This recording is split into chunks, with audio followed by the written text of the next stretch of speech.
to start with 1 minute before, but that's fine. This is not a big slide deck. I appreciate the reason why. It's because I'm sort of leading with the same slides towards most of my demos, and some of you probably have seen it a few times now, so I'm not gonna labor on a point, but this is just to set the scene in terms of what we'll be discussing today. So first of all, my name is Artur Zielinski. I work for Hitachi Solutions in the area of D365. So I'm basically D365 consultant or an architect, whatever. But I get my kicks out of chatbots. I've been talking about chatbots since 2018. I've been using a variety of different technologies, and what I'm basically doing in this sort of community role is going around Europe now virtually, which is really great. Saves me on traveling, and talking about chatbots. So if you're interested about chatbots implementation, if you have a client asking about a chatbot, or if you're yourself contemplating implementation of a chatbot, and you would like to get some free and impartial advice on what to do, what not to do, what pitfalls to avoid, what stack to invest in, what to look into, just get in touch. And I've helped some people over the past year or so, and I'm really looking forward to help more people. And yeah, as I say, it's totally free and impartial. So if you're interested in anything you see today, just get in touch. Okay. Without further ado, I don't have any, a lot of slides here. It's only 4 or 5 slides. The reason I want to start with this slide is because a lot of people, when I talk about chatbots, are still not convinced. And I totally understand that, because, you should always approach any sort of new technology with a sense of restraint and not get hyped up. So why chatbots are different than some of the other technical or technological breakthroughs from a business perspective? No. So I want to just stay with me here. I hope you will agree by the end of it. So basically, what I'm trying to portray here is that on the left-hand side, we've got customers or audience or public. On the right-hand side, we've got an organization or a business. It can be, a commercial business, or it could be a government, a hospital, a community, a local village, a tribe. It doesn't really matter, as long as it's a place that basically brings people together. And how do companies or organizations can interact with people? And I'm basically breaking down the various methods of communication. So first of all, the most traditional one is just one-to-one conversation. And this is, back in the day, in, I don't know, 10th century, a merchant on a street could only talk to his customers when they were passing by. And it's to this date, the best method of communication. I'm sure every company would agree, if they could get a salesperson or a business representative in front of every single customer to talk to them one-to-one, eye-to-eye, that is the best way for customers. And I mean, it's not controversial, but it's obviously extremely expensive and virtually impossible, especially when we're talking about customer bases that, are worldwide and are huge customer bases. So what we then sort of invented is telephone calls or cold calling or call centers. And, it's a moderately good experience. If you're trying to get a help, or if you're trying to interact with the company, calling and speaking to somebody is not a bad idea. The problem is that obviously if you're waiting for 15 minutes to speak to somebody, or if they cannot help you straight away, you will get frustrated. But it's certainly better than some of the other methods, but it's still quite expensive. We then get email or mail or letters. They have been great for businesses because they're extremely cheap. But, I think we all agree that sending and receiving emails from a business to a customer is really not great engagement experience from a customer perspective. And we all know it because we all receive thousands of emails a day from companies that are desperate to talk to us. And all we really do is right click of a mouse, delete junk, and that's it. And we just forget they ever existed. We then get to web sites and portals and web pages and mobile applications. So these are all sorts of applications, whether they're website or a mobile. And they have great advantages over email in terms of experience, and they're still relatively cheap. I mean, we all work in a sort of software industry, so we know they can be quite expensive. Some of those projects can be quite painful to pay for, but still in a large scheme of things, they're still cheaper than sending 10,000 salespeople around the world to talk to people one-to-one. So it's still not a bad investment. And finally, we reach chatbots. And the reason chatbots are really placed as the last here, because they're the latest sort of invention. And again, my assertion here is that even though the customer engagement level may not be as good as a one-to-one conversation with a human being, it still will be as good, if not better, than a phone call, and certainly better than an email or a portal, if designed right. So from a business perspective, they not only relatively cheap implementations, but they also offer a quite good customer experience. And really, this is the point I'm trying to make here. I hope that's all clear. I'm just going to actually open this in terms if there are any questions, so I can actually see what's going on. Okay, cool. So so that's about chatbots. And now what about D365, and why is D365 important? So for me, really, any conversation about chatbots has to start with the base. And the base is, where is your data and what do you know about your customers? And where is the data that actually holds all of this together? And for me, whether it's Common Data Service or whether it's D365, because really the terms are, you know, from a database perspective, they're pretty much the same thing these days. So you can substitute D365 if you're a Power App CDS kind of guy. You can substitute D365 for CDS really here. But regardless of whether you're using D365 or CDS, you're increasingly global, independent, and self-sufficient. And what I mean by that is that the D365 is hungrier for more data. You know, back in the day, 10 years ago, you were only storing maybe activity information. Now you're storing pricing, you're storing product data, you're enabling very complex operations. You know, people can, you know, I've seen CRM systems that allow people to pay for stuff, that allow check of licenses, that allow registration on the portals. You know, all sorts of weird and wonderful capabilities are available to you. And obviously Microsoft and is pumping more and more money into this suite, and we're all coming up with great ISVs and IPs to make the systems even better. So really, D365 is where you start thinking about what can you do for your customers and how can they actually self-serve themselves through your chatbot with it. Because if you're not offering anything to your customers, stop thinking about chatbots. You first of all have to have something to say to your customers. They have to have a reason to talk to you. And I'll go about that a little bit later. And my last point here, which is something that I repeat every session I run, and I think it's a point worth making, is that in my personal opinion, I think there is just too much custom stuff going on. What I mean by that is every company these days seems to want to have a portal or an app. And it's great for a company to think about it, but if you think about it from a customer perspective, you know, do we really care about all those portals and applications? Do I really want to occupy my smartphone with an app for every car park company that I end up parking my car at? I'm sorry, I'm going to deny a control, if you don't mind. So you see my point. Even though it may be great for your company to think about, oh, customers can go to my portal and request assistance, reality is, are you that important to your customers? Do they really care about you that much to remember your password, your user interface, your authentication? And, you know, if I look at my identity management, I've got basically a bit of software that holds all my passwords together. I have over 300 passwords. And that's just not right. I shouldn't need to. 300 companies ask me to actually sign up for something, and I was stupid enough to do it. And I probably only care about 10 of them out of those 300. So this is just something to think about. Chatbots are a great way to provide this customer service without actually asking your customer for a lot of the effort on their side. Okay, cool. So, okay, so these was 8 minutes we spent about talking why chatbots make sense. I hope you agree with me that they now do. So now I'm going to explain to those of you who are not that familiar with chatbots, how do they actually work? So chatbots are very, very straightforward.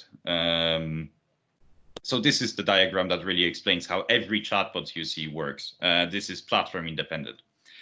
So basically, chatbot is a conversational agent. It allows your users to say something, and they can type, say, send you an image, you know, draw. It doesn't really matter. It's some sort of input. It then goes through something called NLU, which stands for Natural Language Understanding. And that's an application that's sometimes part of your chatbot, sometimes it's external to your chatbot. And the whole job of this little thing is to understand what is being said and derive some context. That's really all it's trying to do. It's not trying to action anything. All it's trying to do is understand what the heck you're talking about and then pass that context to your fulfillment application. And fulfillment application is really where the magic happens, where you give some answer, where you provide some service, where you wow your customer with some amazing capability. And what happens then, you respond back to NLU with whatever you came up with, and the user gets that response on their channel. So it's always a conversation. It should always start with a user initiating the conversation. Chatbots can sometimes actually send proactive messages depending on the technology, but really is a different pattern. What you're really doing is building your chatbot around responding to what the user is saying. Even if the conversation started by you sending, hey, here is a great offer. If a customer says, you know what, I'm not interested, that's really where the chatbot starts. The fact that they've responded to your proactive message is sort of outside of a chatbot engine. Okay, so hope that made sense. If there are any comments, guys, just ask them on the chat. I can see the chat. So if there are any questions, please ask. And then on the right-hand side, we've got a little pyramid of various options that you have. And really, they all fall into those three categories. You've got your chatbot platforms, NLUs. You've got bot as a service, so basically companies that will sell end-to-end the whole bot without you even knowing about configuration of it. And virtual agents, and there are some other examples in that sort of sphere. And what I mean by virtual agent is any chatbot that's built on top of existing platform is really, in my eye, something similar to virtual agent. So in terms of examples, what can you use for NLU? So you've got your IBM Watson, Microsoft Bot Framework, Dialogflow, BotXO. So these are all sort of platforms that provide you an ability to build the bots together with a natural language understanding. Interesting to know that, for example, Bot Framework separates NLU from the fulfillment application. So they use something called LUIS for that. In terms of bot as a service, you know, Chatfuel, probably the most well-known brand. Drift is another hugely popular messenger chatbot. You've got AdBot, which is interesting, another interesting software. And with the virtual agents, you also get applications such as Zendesk and CafeX. They also offer some chatbot capabilities that are built on top of existing platforms.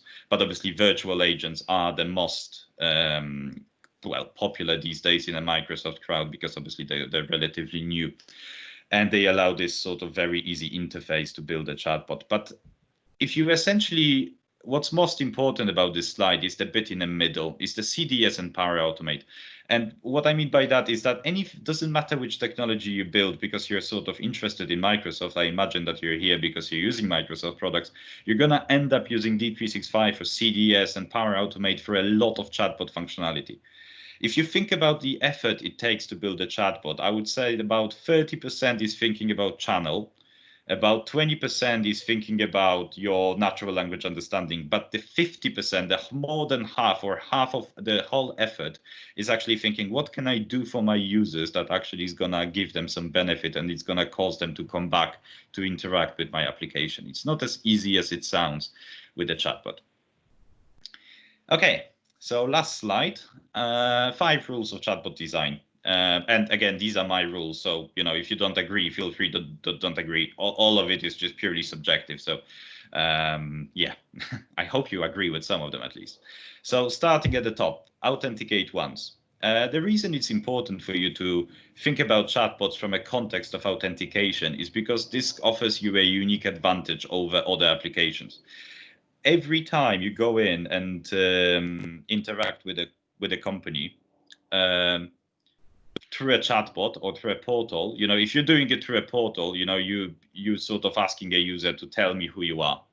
With the chatbot, you have the advantage of using the channel that the customer is on and actually authenticating through the use of that channel. So, for example, if somebody is talking to you on Teams, the payload you will receive will actually contain not only the user Active Directory ID, but also the tenant ID of the team organization you're talking with. So you already know they are authenticated within their domain, and you can actually use that information, for example, to query the Outlook appointments that they have.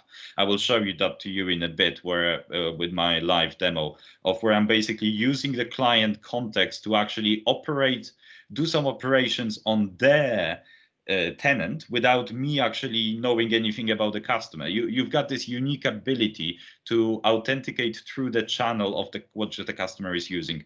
And before we move on to Teams, I will show you also one example on Messenger when I do that. So basically, from a user point of view, you authenticate once, you that customer, for example, his Messenger ID, you link to your CRM system, and then every time they go and talk to you after that, you don't need to authenticate because you already know who they are.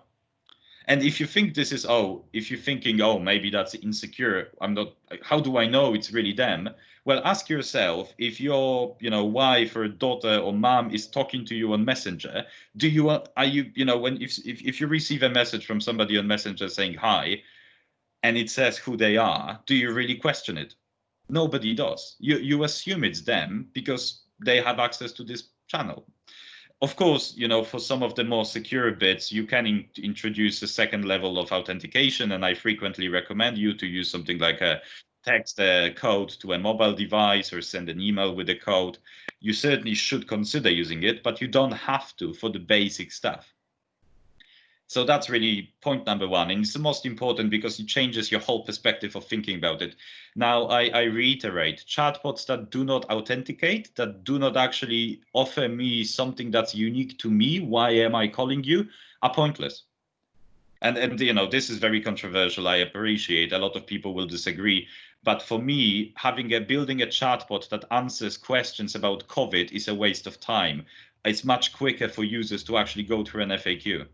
And I struggle to see a huge engagement of people talking to a chatbot, asking questions without having actually anything that's personal to them. If I cannot order anything, if I cannot book anything, if I cannot request anything that's to do with me or see information that relates to me, I'm not going to interact with your application. I'm just going to go onto your website because I'd much prefer to read it in my own time rather than wonder what sort of question I should ask for you to actually provide me with an answer.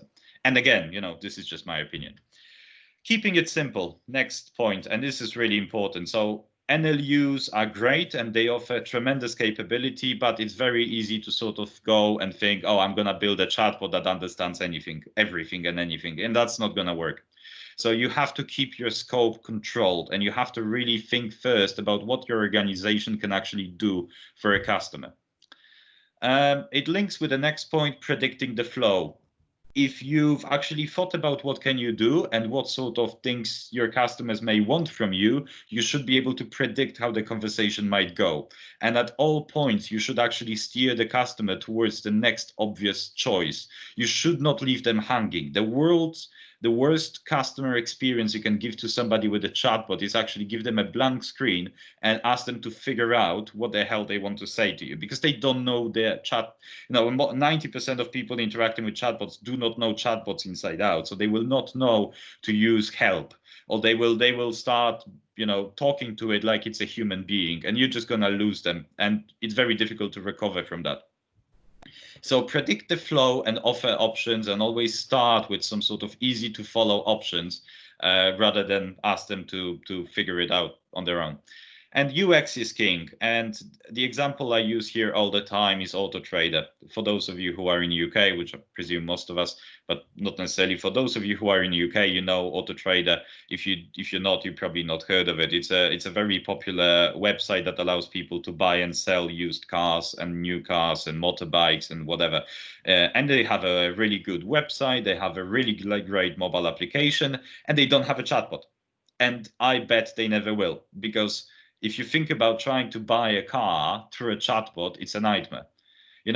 To be able to actually specify one of the 100 parameters conversationally and actually see results and change your mind all the time whilst talking to an application that is on your mobile on a small screen, it's just not going to be a good user experience.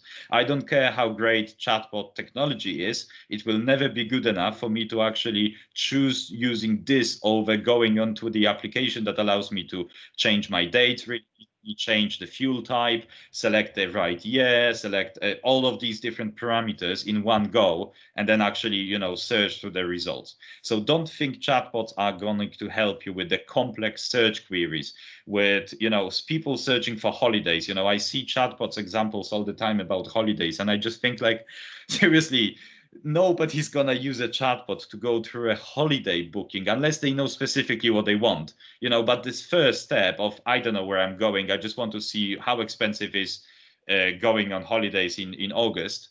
You're never gonna use a chatbot for that because it's just not great fit. You have to think about what it fits. And my last rule is pass it early. And that ties in very well with what Neil said, is that chatbots are really they can be useful and they can help speed up a lot of the self-service, but they're not going to help with everything. And you have to think about the pattern of how are you going to recognize customers who are getting increasingly annoyed, and how do you pass them to a human being so they can hopefully try to rescue the situation. Because last thing you want to do is leave them hanging. Having, sorry, I did not understand, try again, is not good enough. You have to actually appreciate the fact that there is a human being on the other side who is trying to do something with your application, and you represent your company in a chatbot context. So you have to allow human agents to actually intercept the conversation and rescue it, especially when we're talking from a customer service perspective. So that's really something that you cannot really go live without thinking about how you're going to achieve that. And omni-channel or USD or any other customer service platform is a great choice for that. And all of them really should support you being able to pass the conversation from let's say a chatbot on Messenger into a real life agent. Okay, so it's been 20 minutes and this is the end of my slide deck. So what I'm going to do now is pause for a bit. Thanks, Neil. I appreciate your agreement. I think it's a common sense, but a lot of people don't think about it straight away and think that, oh, chatbots should be able to deal with it themselves. And I'm really glad virtual agents actually offer that as a built-in option, because it's really, really very, very important point. So, okay, so I'm going to now I've got basically 3 videos that I would like to show you. I hope there is no audio, but I will pause them and go through them. And the reason I have videos is because all of those prototypes I've built over the past 2 years, I cannot afford to keep them on. Essentially, I'm building on top of Azure, and I've got, for example, Cosmos DB using all the time. And if you look at Cosmos DB in terms of the update costs, it's just too expensive to keep something spun up 24/7 in case I need to do a demo. So what I do, I build a prototype, I demonstrate it, I record a video of it, and then I decommission it. So I've got 3 videos that I want to show you, and then we'll move into a live demo, which I still got on. But hopefully the videos will give you a good understanding of the breadth of capabilities I'm talking about. And I'm going to just pause on some bits and explain what exactly is happening here and why. Okay? So let me know if you can see a YouTube video, because I don't see my screen. Is this? Hello? Yes, we see. Okay, brilliant. So the first video was done, I think, it was November 2019 for UG event. And this is essentially a dental surgery. And I'm showing you on the right-hand side a mobile Facebook chatbot. On the left-hand side, you've got your CDS, or in this case, it's D365.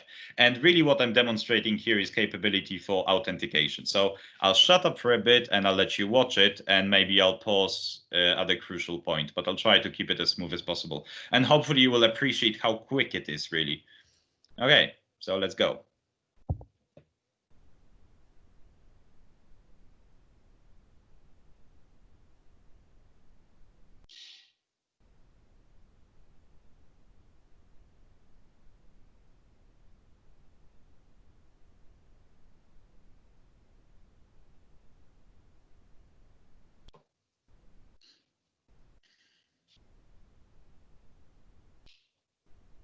So I'll just pause here for a bit. So this is the Messenger ID I'm showing I was talking about. This is a unique ID that Messenger gives you every time you start a conversation with the chatbot. And this will remain the same.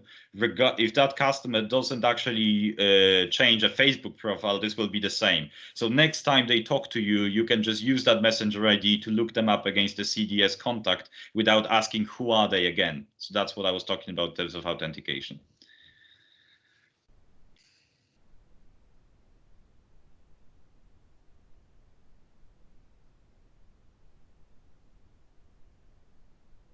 Okay, and you see here we've got essentially, if I just rewind that a little bit, you have basically what would you like to do next, and then I'm offering you options. And this is really important. Don't ask them what would you like to do next, and that's it, because they'll never know what you mean. What can you actually do? And here it shows, you know, I can book a visit, I can cancel a visit, or I can update my details, and that's good enough. So this guy wants to book a visit. So what I'm showing you here is literally a list of appointments in CE, and I've got some open slots. So I want to book an emergency. So this guy is now going to see essentially slots, and these are directly taken from CDS. So yeah, so they can actually book it.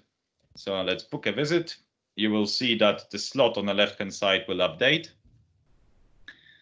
here. So this is essentially now a taken appointment in CRM.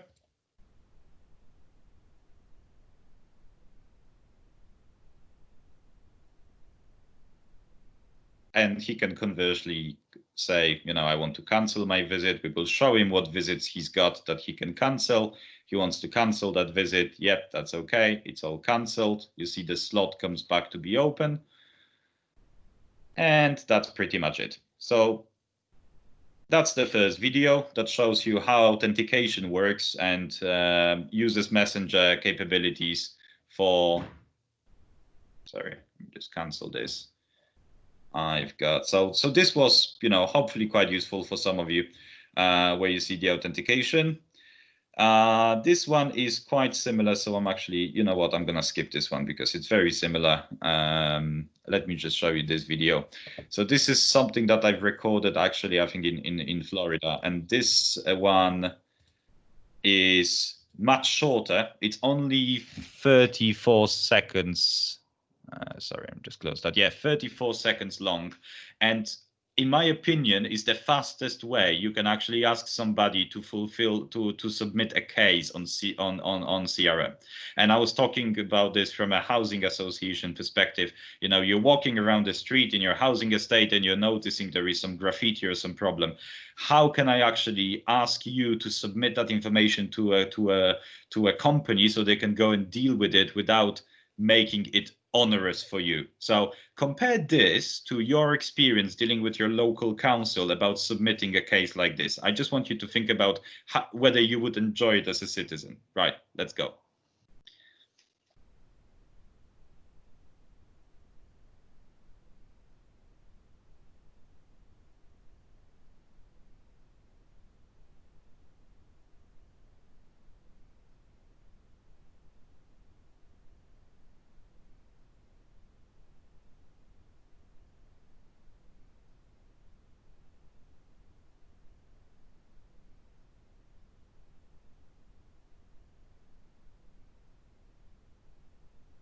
And that's it. So to recap, all I really ask you to do, you're already authenticated, so I know who you are. All I'm asking you to do is send me a picture. I'm passing it through a custom vision to actually recognize what is it we're talking about here. Is it a graffiti? Is it bins? Is it, I don't know, rats? I don't know. You can train your model to understand pretty much anything. You're then asking them to share the location that they are, and you're reverse geocoding that using Flow to actually, you know, find from a longitude to latitude where is the case, and that's it. That's all we need from them. Now, I've actually written a blog about this on LinkedIn. If you go through pretty much every council or every portal and talk about reporting cases like this, you will, you know, the experience will be totally different. And I was, you know, arguing with quite a few councils about this, that you should not make it difficult for your customers. It should be so straightforward, and you're making it difficult for the sake of your for the sake of satisfying your existing processes, rather than thinking about processes that can help your customers do it quicker. Oh yeah, cool. So that was 35 seconds. I've got some more videos on my LinkedIn and Twitter if you're interested seeing those. But without further ado, I just want to spend the last 10 minutes, maybe 10, 15 minutes talking about a live demonstration. So this is, I've been doing Messenger for quite some time, so I thought I'm gonna switch it around a little bit and start looking at Teams. And the bot that I've built for Teams to demonstrate today is essentially a sales assistant or support assistant. Essentially, it's something that's meant to help users who are already on a CRM as users. So this is not B2C, this is not even B2B, this is essentially internal use case. And the inspiration, I was inspired by Dynamics 365 chatbot, which I'm not sure if you've used, but I would be surprised if you've used it, because I don't think anybody can use it because it doesn't do anything. So I mean, it allows you to search records, but not in that great way. So it doesn't actually. It helps, okay, I want to say look up something, and that's fine. But even if I search something and I find a record, this is the user experience you get. So you get this sort of John Wayne contact, and you can open it in Dynamics, but you cannot actually interact with that data in any meaningful way. So I thought, you know what, why don't we just try to make it a little bit better? So I've built this thing here. You start by saying hi. Because I'm already authenticated through my tenant, I know who you are, so I'm sort of proving it to you here. I have the show records functionality, but I'm actually saying, show records, what type of records. So let's say I want to show you my contacts. And I've spent some time building some adaptive cards here. So you can see that I've got essentially an adaptive card that says, here is my contact name, here is the owner, here is when it was modified, here is the picture of the owner. I've got a telephone number that I can click, and I can actually call somebody directly from Teams. On my second email, I've got an email address for this guy, and I've got some basically additional functionalities that I've built in here. I also done a connection to your diary, and this is really what I was talking about earlier when I was saying that you can actually, I don't know who you are, but I know you know who you are. So if you click on my diary, I am able in Flow to actually connect to Outlook using not your credentials, but using your tenant, and actually, because we're within the same tenant, I can basically show you your stuff without even asking you for specific permission in that regard.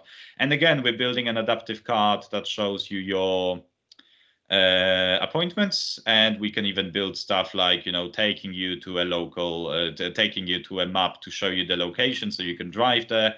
Again, you can click into here to go into this specific record, but I can actually, okay, let's say that I've got this account that I'm meeting for a demo.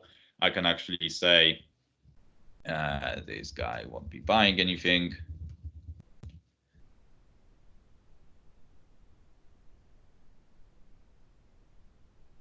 And I've got note added, and I basically come back, but I can actually also make him inactive. This is, by the way, fully customizable. So these can be different options. You can have different statuses. You could use it for an example of a casework.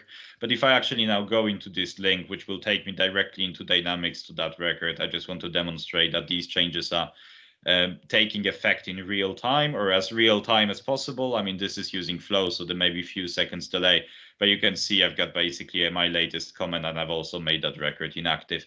And obviously, if I change my mind, the great thing about this technology over, let's say, trying to use virtual agents is because this doesn't care about the context of because I can scroll all the way up, and because I'm using adaptive cards, it remembers the context. It knows that when I'm adding a note, it's against this record. And for those of you who tried building chatbots, this is really tricky, sometimes very tricky to do. How to actually reset context, to remember context of a conversation and escape it elegantly is sometimes a struggle. And this really offers advantages of that. And on top of that, I've built some search capability where you can go, I want to search cases that contain the title new. and you can see it here, or I can search accounts that start with BRA, and because I know I've got one account that name, and you can build that, you can extend that to say, show me all accounts within 5 miles radius, or show me all accounts that are distributors. You could use it to actually query data quite in a very complex way. I don't necessarily recommend you do that because chatbots are not meant to replace that. I'm just here in this example, I'm trying to basically get into the head of a salesperson. I'm on the road. I want to essentially very quickly add a note. I'm directly in Teams, and I can do it directly from within my helper, which I think benefits everybody all around. So again, this is just an example. It's not obviously a finished application, but you see that by using Power Automate, you get some additional benefits in terms of building all this stuff. Yes, it takes much longer, and it's not as easy to do as in Virtual Agent, but you get some big benefits.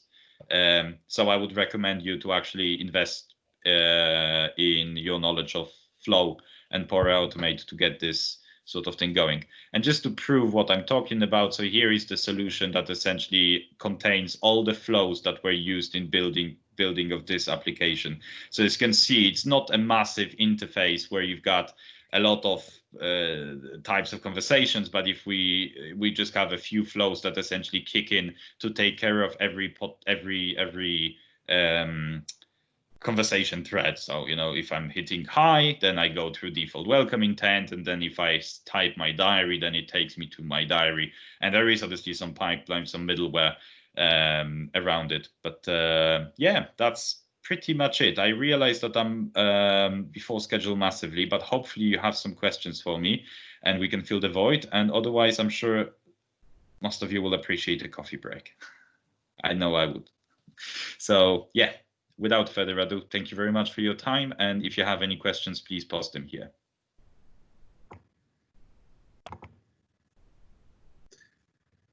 Thank you very much for that session, Artur.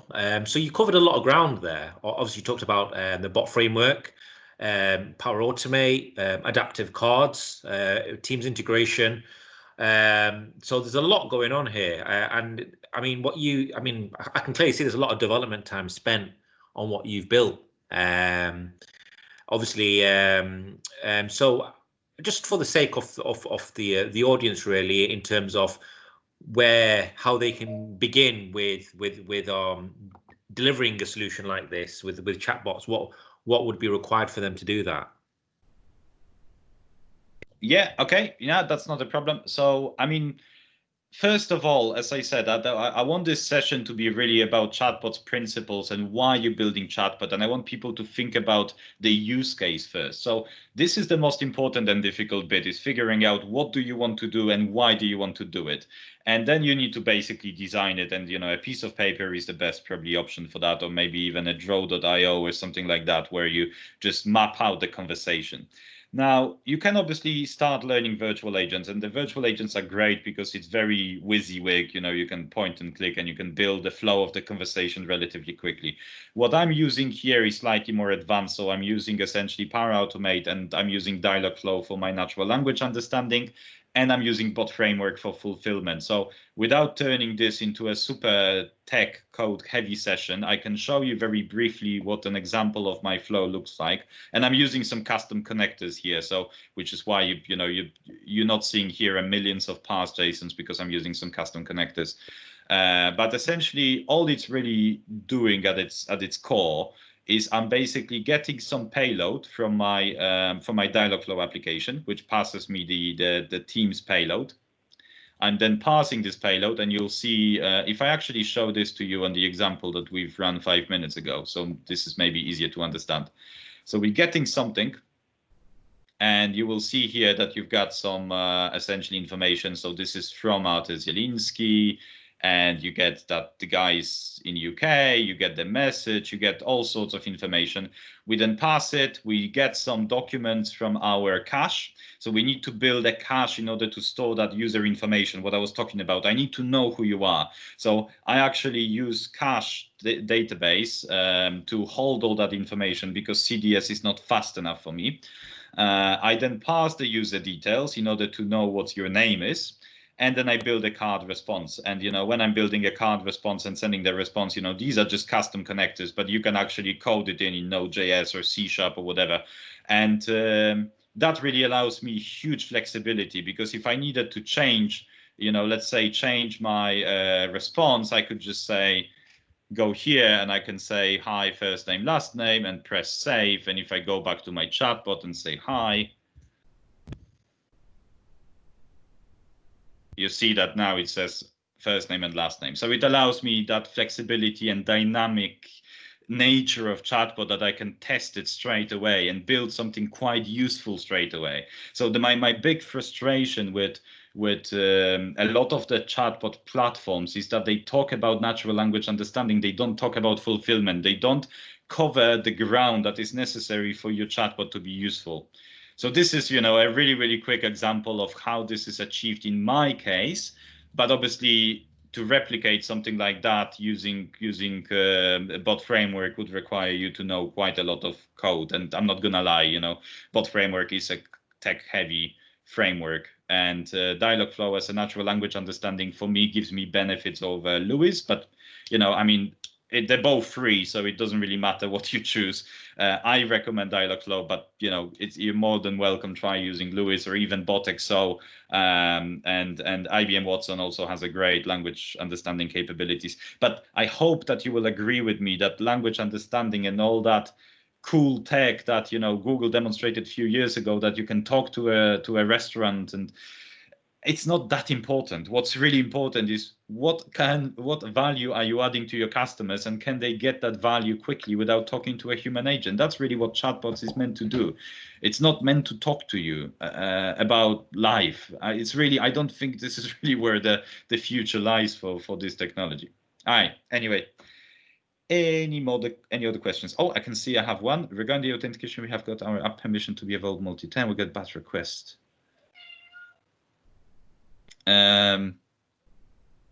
When you're talking about app permission, what app is that, Aya, and where?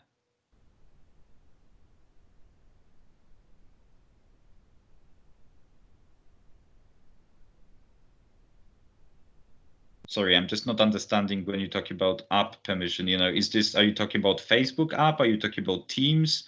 Are you talking about specific channel or bot framework? What?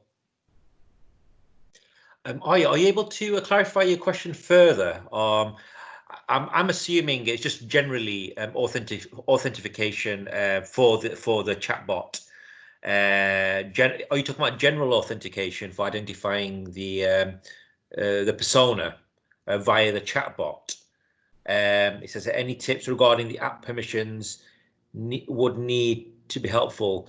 Yeah, if you could just elaborate further, because it is very vague what you've mentioned there. Authentication, I'm just personally assuming that you're just referring to general authentication. Generally, you don't get authentication on chatbots. It's passed through as Artur showed earlier. That you pass through the details and retrieve the contact details. So yeah, it's missing a few information. I mean, you can.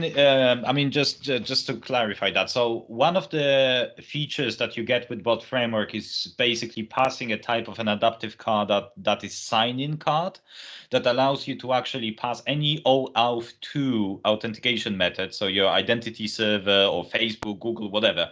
You can actually ask people to sign in using those credentials. But the point I was making in my presentation is that you do not have to do it if the channel that you're using already contains authentication within it. If somebody is talking to you on Facebook, they're already logged into Facebook, so you do not need to ask them to sign in again. I really think Microsoft missed the boat here when they were introducing this. It makes great sense if it's a web channel, web chatbot, but as far as I'm concerned, web chatbots are sort of not pointless, but certainly less useful, because what's the difference between web portal and web chatbot? Really not that massive. Chatbots for me is something that sits within the channel of choice for that customer. That's really the benefit. It is on their WhatsApp, Messenger, Twitter, Facebook, Kik, Telegram, Teams, Slack. You get the point.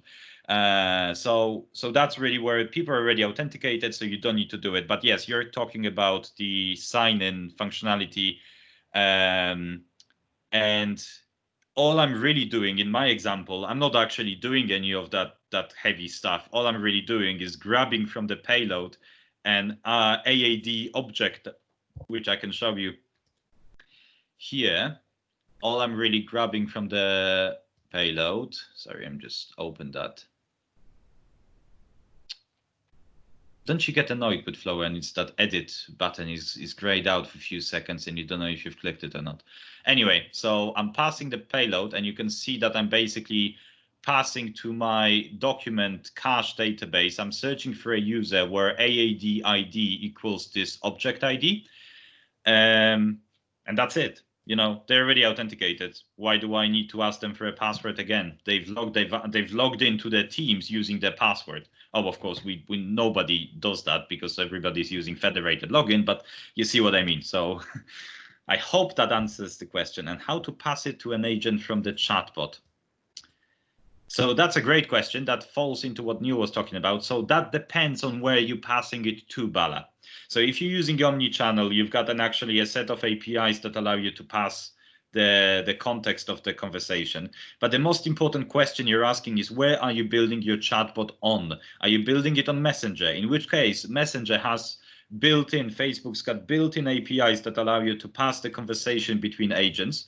And in fact, Facebook supports it natively. You can have 3 live agents on a Facebook page, and there you can actually use Facebook. You know, I know Microsoft won't like you to hear it, but you don't need omnichannel to manage Facebook that way. If you're a B2C company that's using Facebook, you can do it directly from Facebook Page Manager. If you're using something like WhatsApp from your channel of choice, then I'm sure there are other options. I don't know each channel intimately enough to comment, but it really depends on your channel that you're in. But if you're using omnichannel, that's not the channel we're talking about. Using omnichannel is a hub where your agents talk to the customers, but your customers are somewhere.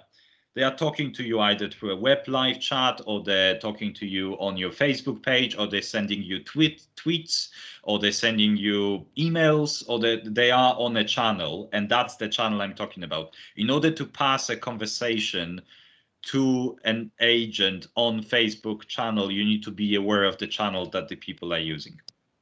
I hope that makes sense. But if you're using omnichannel, Microsoft helps you out. You've got an API that you can call from your Power Automate. So what I would build, if I was building something like that, I would build in some sentiment analysis. Again, very straightforward AI builder to actually understand, is the person unhappy about anything? And then I would trigger that API call to actually start a new conversation in omnichannel. Maybe I'll do it for the next demo. I'm sure there will be one in a few weeks' time, Russ, I'm sure. Thank you, Artur. Yes, exactly. So this is obviously first of many. We'll have many online conferences every single Saturday now. So next week will be a Power App Saturday. The following week will be Power Automation.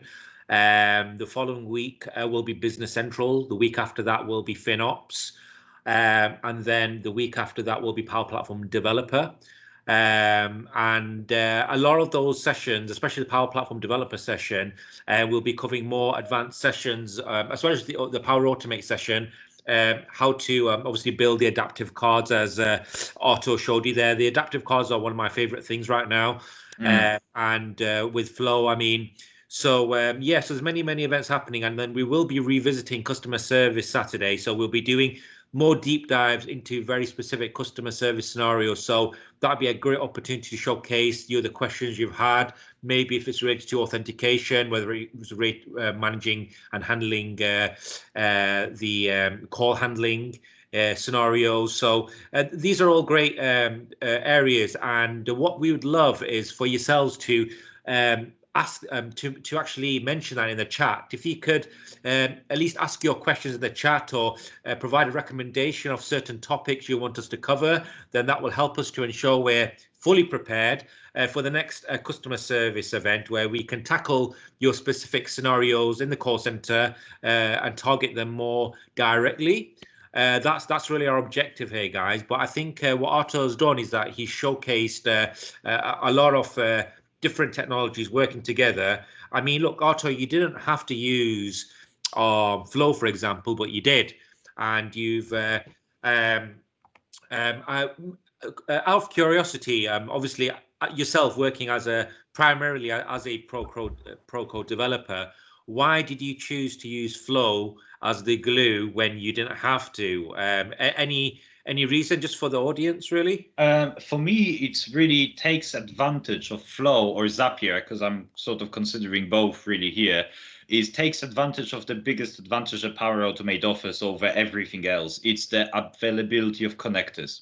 So when I was talking about, chatbots have to be useful. If you need to show somebody an adaptive card and it needs to contain an image of a product, a price, and a location, and some buttons that essentially allow a person to buy it, then you may have that in 3 or 4 different databases. And you can use Flow to literally go and ask each one.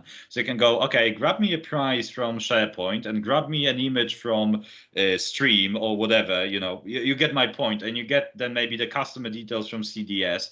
And Flow is really fantastic at basically passing that JSON through the funnel and coming at the end of it with hopefully some response that customer will go, wow, actually that is useful to me. Thanks for that. And yeah, you don't need to use Flow, but it's much easier to learn than try to actually do it all in code. And it's easier to demonstrate the functionality. And this is really where virtual agents lose me a bit, because you get the virtual agents and you get the connectivity to omnichannel, but in terms of Flow connectivity, it's still very, very limited. So to use an example I've used before, if I want to show you your appointments, I cannot currently, correct me if I'm wrong, because maybe it's changed now, but I remember a month ago, you still cannot pass arrays or objects between Flow and virtual agent, which means that you either have to hack it in a string, some type, but you cannot actually pass multiple responses from Flow into an agent. And this is really where, for me, this is the most flexible framework that I came across. Anyway, hope that's enough information. I tend to over explain sometimes, so I do apologize for that. That's great. That's fantastic. Just reading through the questions here. Everyone's happy. Alan Fleming saying fantastic session, very relevant to what he is currently planning to implement at work. So it's a very practical session you've provided there, Artur. I is also thanking you for your session. And Neil's just mentioning about omnichannel, that if you use omnichannel with virtual agents, then it is much easier. Neil is 100% spot on. It's much simpler, and really virtual agents are, for me, something that you should definitely, if you've not seen it, get it installed, trial it once. It will teach you so much about chatbots.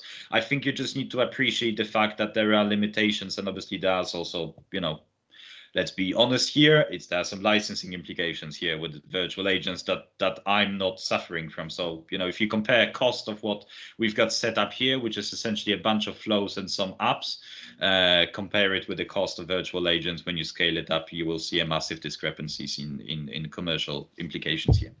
Anyway, thank you very much for your time. And yeah, I think I'm gonna stop sharing my face now, because I think I'm due for I definitely need another coffee.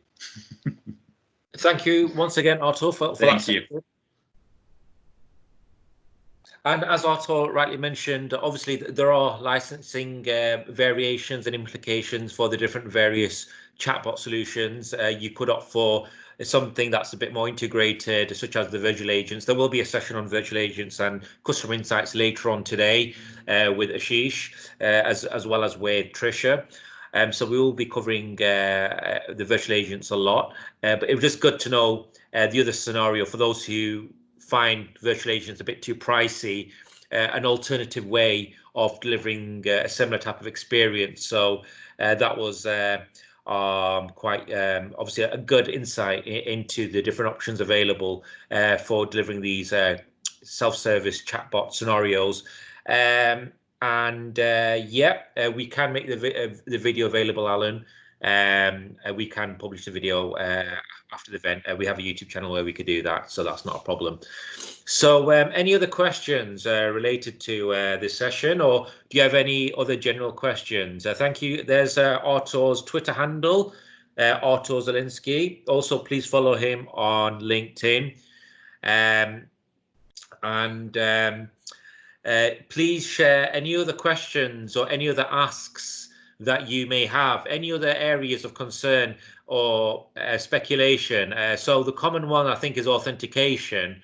And maybe we do need to have a deep dive into authentication. Is a big topic. And I'd be really keen on tackling that topic myself, because it's something that practice security and authentication plays a massive role, especially in software architecture. And so, yeah, it's a really good topic to tackle, and I think we should definitely do a session purely focused on authentication options.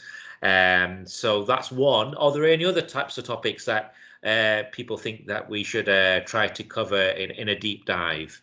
Please feel free, don't hold back. Just either you can discuss it. We've still got 5 minutes on this call. We could have a chat to talk about it, or you could just simply mention it in the chat window.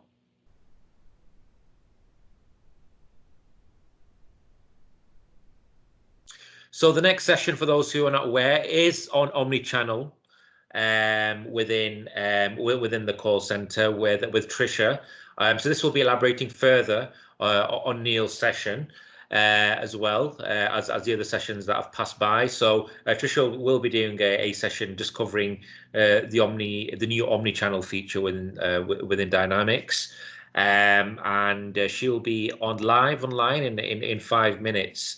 And so just what Artur mentioned off the back of that last comment is basically related to the authentication, sign in OAuth, or simply outsource it to the channel. Basically, yeah, there's many ways you can handle the authentication based on the platform and that you're currently using to interact and interface with the personas. So yeah, and again, it just obviously heavily depends on the platform, on your current interface, how you're interfacing with the individual. It could be via social media stream. It could be through another application or a website, public-facing website. Yeah, and Alan's asking, can you drop your... Yep, so no problem. I definitely can.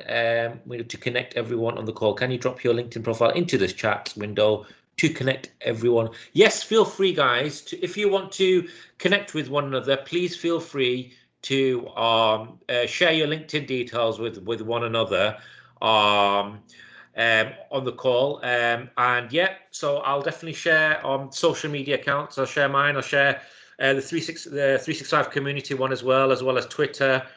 We've got many social media channels. I will share them all with you right now. No problem whatsoever. Just bear with me.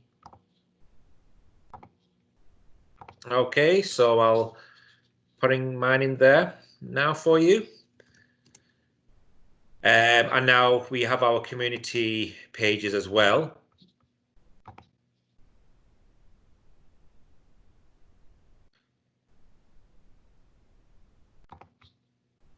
So we've got our Twitter community. And then we've obviously got our LinkedIn community as well.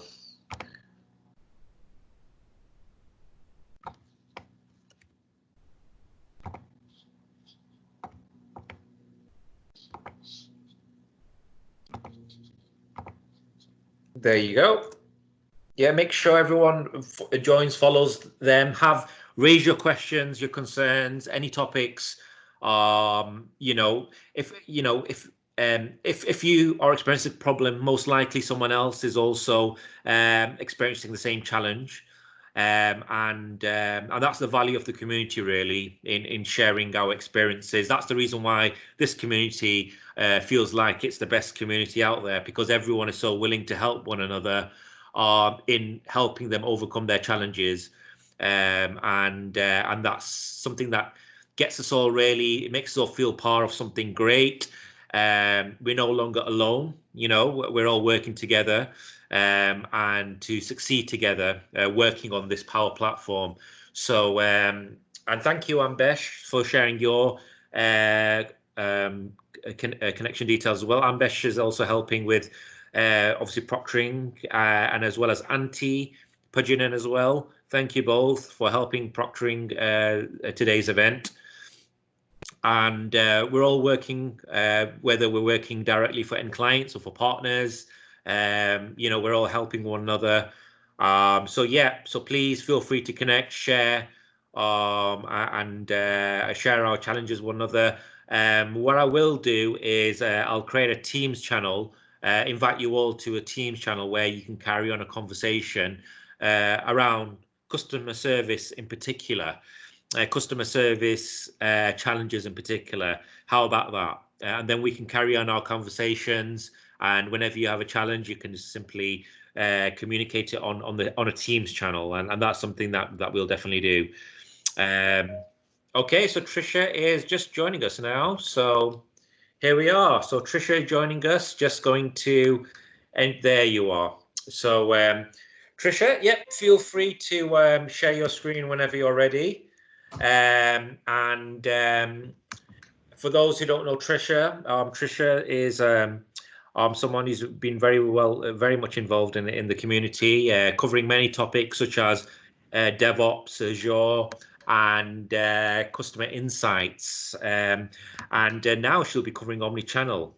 So that's going to be a really good session. She'll be covering. You've heard from all the sessions today how omnichannel fits into a gap. It really does close the loop with the and really helpful in handing off communications in scenarios to call center staff members. It's really useful. It's positioned in specifically in that gap, really. So it does play a very important role in the whole chain. So without further ado, I can hear Trisha now. So Trisha, hello there. Hi everyone. Hello, Okay, give me there you are. And I am just finishing loading my environment. There you go. Cool. Thank you very much for that introduction.